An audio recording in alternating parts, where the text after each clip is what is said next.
Bismillah, Assalamualaikum warahmatullahi wabarakatuh.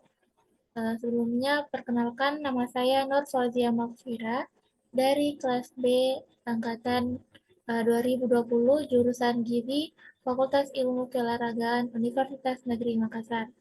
Nah, pada kesempatan kali ini saya akan mempresentasikan hasil dari review jurnal internasional saya yang berjudul Pendekatan Fisiologis untuk Natrium Suplementasi pada Bayi Prematur. Adapun jurnalnya yaitu Jurnal Perinatologi Amerika, dipublis tahun 2018.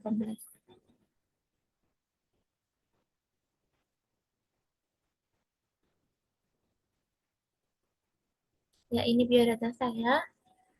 Next. Ya baik, pertama yaitu pendahuluan.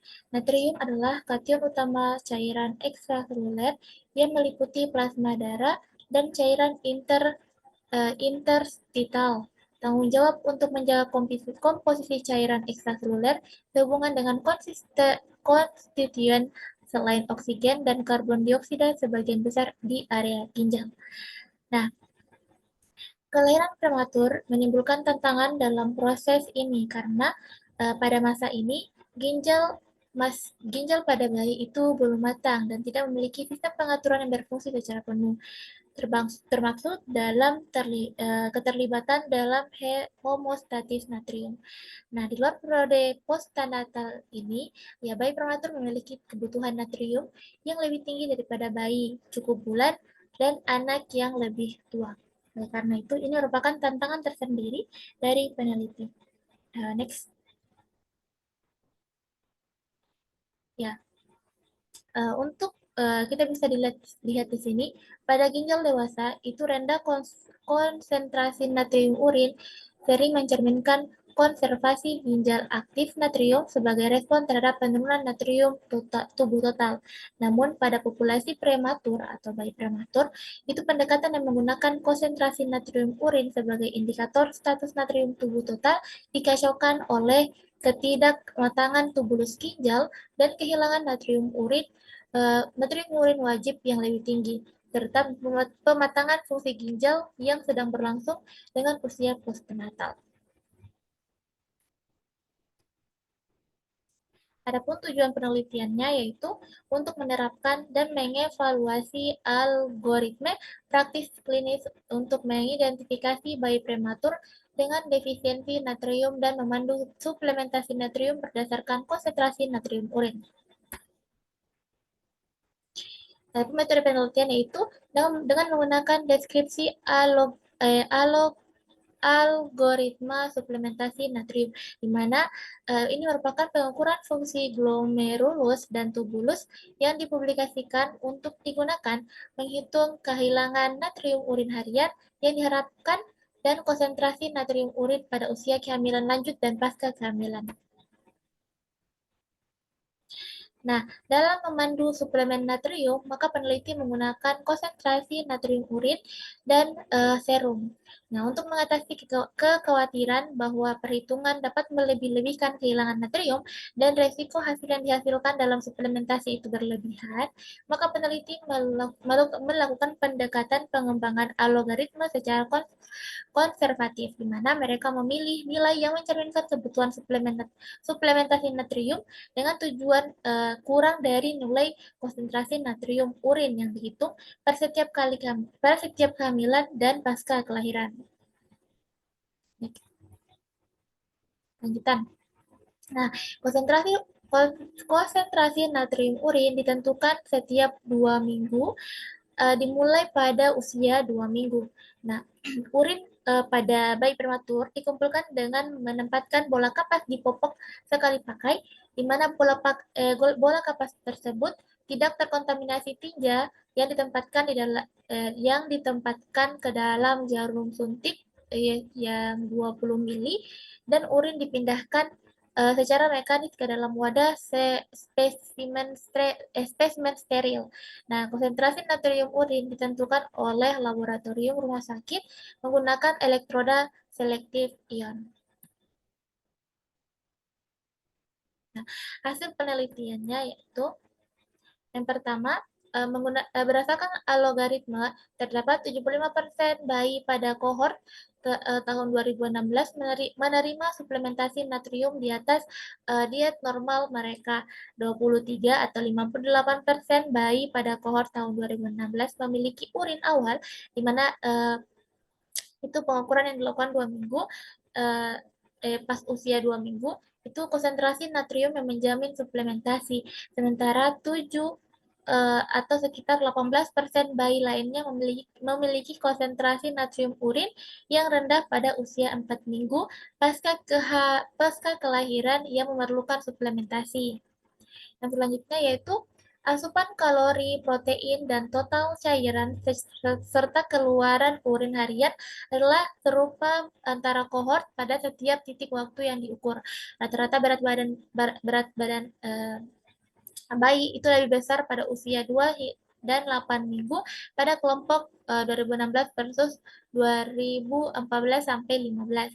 Nah, yang penting di sini merupakan pada bayi yang diberikan suplementasi natrium menggunakan logaritma itu mengalami berat badan. Nah, ditentukan sebagai perubahan skor Z berat antara usia 2 dan 8 minggu secara signifikan lebih besar pada kohort 2016 versus 2014 sampai 2015, yaitu 0,32, 0,5 versus min 0,01, 0,08. Mana P sama dengan P lebih kecil 0,01. Nah, pada penggunaan algoritma itu didapatkan bahwa tidak ada bayi yang membutuhkan suplementasi natrium untuk dihentikan. Yang artinya tidak ada bayi yang diharuskan untuk menghentikan suplementasi natrium karena hipernatremia. Di mana konsentrasi natrium serum lebih besar dari 144 mEq per liter. Ya, selanjutnya itu uh, penggunaan algoritma praktis klinis berdasarkan konsentrasi natrium urin yang diharapkan untuk mengidentifikasi bayi prematur dengan defisiensi natrium dan memandu suplementasi natrium. Jadi, algoritma ini digunakan sebagai panduan untuk memberikan suplementasi natrium kepada bayi prematur. Dan selanjutnya, berdasarkan diskusi itu di mana rekomendasi terkini untuk bayi prematur dari American Academy of Pediatrics atau disingkat seperti AAP itu mencakup asupan natrium enteral dan parenteral 3 sampai 5 mEq per kilogram per hari dan didasarkan pada pendekatan faktorial yang dihitung dari pertambahan komponen tubuh janin. Nah, selanjutnya yaitu berdasarkan hasil penelitian didapatkan bahwa bayi yang lahir pada usia kehamilan 23 hingga 31 minggu dan menerima asupan natrium yang direkomendasikan oleh AAP tidak secara konsisten mencapai keadaan keseimbangan natrium positif, di mana asupan itu lebih besar kehilangan natrium melalui urin hingga setelah 32 minggu usia pasca menstruasi. Next. Nah, ini beberapa studi yang dilakukan oleh beberapa peneliti yang mengatakan yang membuktikan bahwa bayi prematur menunjukkan bahwa suplementasi natrium yang diberikan dalam diet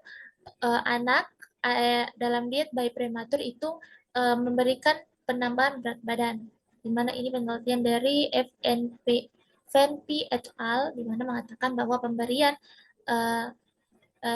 peneliti memberikan 4 mEq per kilogram per hari NaCl yang kenyal pada bayi pada usia kehamilan 29 sampai 34 minggu dari 4 hari sampai 14 hari kehidupan.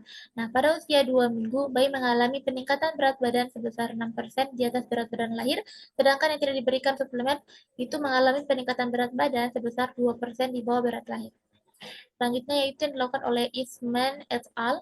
Di mana pada usia 6 minggu ada 79% bayi yang diberi suplemen mempertahankan persentil berat lahir mereka dibandingkan dengan hanya 13% pada kelompok placebo. Sehingga dapat disimpulkan bahwa pemberian natrium pada bayi prematur itu mampu memberikan penambahan berat badan. Nah, adapun keterbatasan dari penelitian ini yaitu pertama, logaritma tidak dapat digunakan pada bayi dengan penyakit ginjal atau yang menerima diuretik kronis. Perubahan panjang dan lingkar kepala selama periode 6 minggu itu tidak dicatat secara konsisten dalam rekam medis. Yang selanjutnya tidak membahas apakah peningkatan berat badan adalah massa tubuh tanpa lemak dan selanjutnya yang terakhir yaitu pemantauan tingkat kepatuhan terhadap pedoman. Meskipun tim ahli gizi dari NICU uh, sudah melacak data dan memberitahu tim perawatan untuk hasil laboratorium dan bagaimana rekomendasi algoritma. Nah, adapun kesimpulan dari jurnal tersebut yaitu bahwa pembentukan algoritma praktis klinis untuk menginstruksikan dokter tentang suplementasi natrium pada bayi prematur dapat meningkatkan hasil pertumbuhan. Baik, mungkin hanya itu pembahasan dari saya. Lebih dan kurangnya mohon dimaafkan, karena sesungguhnya kesempurnaan hanyalah milik Allah dan kesalahan itu datangnya kepada diri kami. Ya, lebih dan kurangnya mohon dimaafkan. Akhir kata, billahi taufiq wal hidayah. Wassalamualaikum warahmatullahi wabarakatuh.